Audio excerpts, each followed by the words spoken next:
Hello there, everyone. Welcome to this video. You know who I am, Templar, Alien Crusader from Beyond the Heavens. And there's this Boogie documentary. The link's in the description down below if you want to check it out, or get back to me, or watch it after this. Anyways, a guy with no money hires a documentary film crew to make a professional documentary movie about woe is me, my life sucks, and I'm poor, and I have no other problems. I'm the only person with problems in this universe kind of mentality. And the thing that gets me about this guy is he was gifted this absolute blessing, and I've said this before, this absolute blessing of being able to live, survive off of doing this, making YouTube content. And how does he expend this gift? He spent most of his money on prostitutes. I mean, hey, you know, it's a free country. Do what you want. But you can't exactly make a professional documentary about how your life sucks and how you have all these health problems and in the same breath say, and, spent most of your money on taking prostitutes to Disneyland, which is a little fucking weird if you ask me.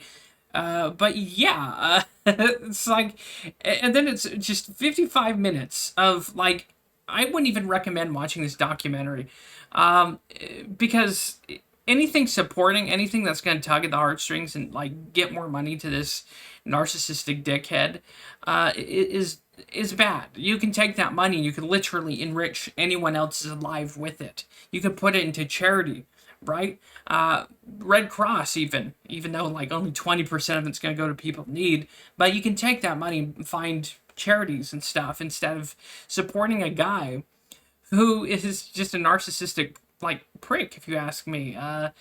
And it's just wild to think that someone could be gifted just that blessing, and not only that, to piss on their followers. So which this also leads to the second part of our video, how not to treat your fan base, viewers and watchers, if you're a content creator or live streamer. Of course, this is my only 2 cents, and let us play this.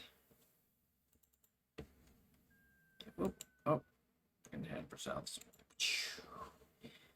And flip this guy on. And where is our... Ah, there we go. My fat ass out of the way. And... Ooh, here we go. Snapchat conversation with a 15-year-old. What the fuck did I miss? Is Cog quitting, says Say Alessa. That first comment has to do with his past and something his brother said. So that's what that first part is. This has been kind of cut up, I believe. So just keep that in mind. But anyways, his attitude, just watch. More than likely, yeah. Like I say, it depends on what happens. If people keep the show going, they keep the show going. I don't give a fuck. There's a show goal there. I'm going to continue doing the show. Probably for about a month or something like that, let's say. Month, maybe 2 months or something like that. There's a show goal. We're going to pay attention to the show goal. It's there every fucking day. If the show goal is hit, we're doing great over here. If we get halfway through a show goal, I'll probably keep going. But if we get fuck all on the show goal, yeah, there's going to be fuck all show. What do you expect? So just because you stream, and just because you have a fan base and people that watch your content, does not really mean or mean that these people, that you deserve money out of them. That's something that's earned, right? And for this guy to say, "Oh, if we don't hit the certain like goal, you're gonna penalize your fans by not doing streams anymore." Like, you should be continuing forward anyway. And every content creator, streamer or otherwise, should always have a spirit of gratitude, because at the end of the day, the only reason why this content is being made or produced is because people find you interesting, that you're entertaining, that you bring some value, that you bring something to their lives that's interesting. And maybe some of these people, even dare I say, might love you, might go out their way to like just check on you, make sure you're okay and shit.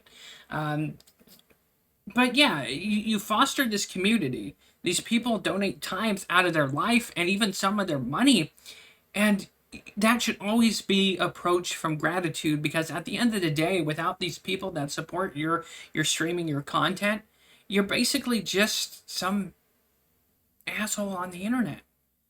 And you're nothing without them. So this whole spirit that Cog has is an egregious error, and he's going to do more damage to his brand or whatever. But let's keep going. I mean, I'm only fucking human. I'm going to go and get a job, aren't I? Jesus Christ. And why don't you, again, why don't you? You could get a job and then just have this be a hobby thing, and you could still be providing content for your fans and people who watch your content. If you're like unhappy with your situation in life, you have to change it. These people have already tons of shit they're going through. We have bad financial markets. We have possibility of World War III. We have possibility of terrorism. And these people, Cog here just has this spirit that is just wrong. These people have struggles and issues too. It's not just you. So this is where Cog and Boogie are kind of have the same spirit, to where they take their fans and support for granted. Anyone would give their left kidney to have that form of support and just metrics and interest in their content. I'm not beyond getting a job, and a lot of people act like you can't go and get it. I will just go and get a fucking job. When I know I can guarantee myself 300 to 400. Why haven't you done it yet thus far? See, this is just like coping and him being a dick. A fucking week walking out and doing a job tomorrow. Good luck, champ. I'm gonna wonder why the fuck I'm doing this and having to deal with a lot of people lying about me on the internet ad nauseum. Cogs done his fair share of lying and doxing and in IRL stuff. He went to Portugal with a friend, where his friend then beat the shit out of a guy. And then he showed up in Toronto to try to do the same thing with Worski and PPP. And the funny thing is, he threatened to fight people, but it's like, if you have a bouncer, a 220-pound dude who beats people's asses and not you, that's not like threatening people to a fight. But Cog has done this before. He's mentioned of the supporting of doxing and releasing of people's information. So when he's saying this, he's not exactly the pure blameless saint. The point where they make like 500 accounts to all promote the same shit, and there's too much of a retarded audience out there. Yeah, that's to come with the territory. People are gonna say some fucked up shit about you, especially if you're slinging mud. I mean, you can't just sling mud and not expect mud to be slung back at you. Want to support Keno Casino Lies or Ethan Ralph Degeneracy, and I see both of these audiences, and I see both of them supporting this shit. And do you ever think that Ethan Ralph and Keno Casino provided interesting content? People watch it because for the show, the drama, and that they have something to offer. Yeah, they may be cretins of human beings. I'll say that. That's my opinion, because they're absolute cretins of human beings, but they're providing something, and they don't throw their fans under the bus. Unless if they're like really pissed off, or that like the fans went too far. Whereas Cog, what you're doing here is you're throwing everyone under the bus, and you're just like saying fuck you. And Ethan Ralph has a diminishing support base. What Cog doesn't realize here is because Ethan Ralph does the same thing Cog's doing here, is where he treats his fans like shit. He burns bridges. And it's probably why Sepson stopped supporting Cog. Sepson used to be this big support of Cog. If you watch a Cog stream, Sepson was dropping money. So either he did something to ruin that relationship, or something happened that Sepson no longer supported his content and moved elsewhere. So as content creators and streamers, your entire life, your content, the stuff you make, your sole existence is dependent upon the people who consume your content. And you should be grateful for that and thankful. But again, these two guys are kind of, I don't know, missing the point. But I'm like, yeah, fuck being honest on the internet. It clearly doesn't sell. It did sell back in the day when you could be honest, and people wanted some fucking honesty out there, and now they don't. People want bollocks. He's just being as broad as possible with that. And it's like, Cog, it's not entirely the case there, dude. People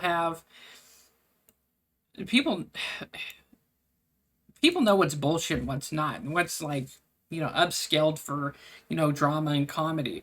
And Cog's catching a lot of shit because he's not exactly the sainted person. And a lot of people in the sector are not the best kinds of people, but you can't expect to play this victim mentality when he's done his fair share of shenanigans. But if I had any advice to Cog, it's like, be grateful, be thankful, drop the goal shit, maybe find a job, do that off side, and still stream, and that way you not a vindictive turd, and that way you don't have to be dependent on streaming and content creation for money. Yeah, it'd be a cool job, cool, like, if you could, but it's just not going to work out for some of us, Cog. And especially if you're treating your fans like that, no one's going to support you at all. But anyways, this is my 2 cents on all this. Hopefully you found it interesting. See you next time. May fortune smiles upon the bold and smiles upon the righteous. You guys stay safe out there. See you next time. Special thanks again to UsagiKoneko and to viewers like you for supporting this channel. If you watch this far into the video, thank you. That's totally awesome. There's some extra crap on screen if you so wish. And there's crap in the description down below. But anyways, again, thank you for watching. See you next time. God bless. Stay happy and stay healthy.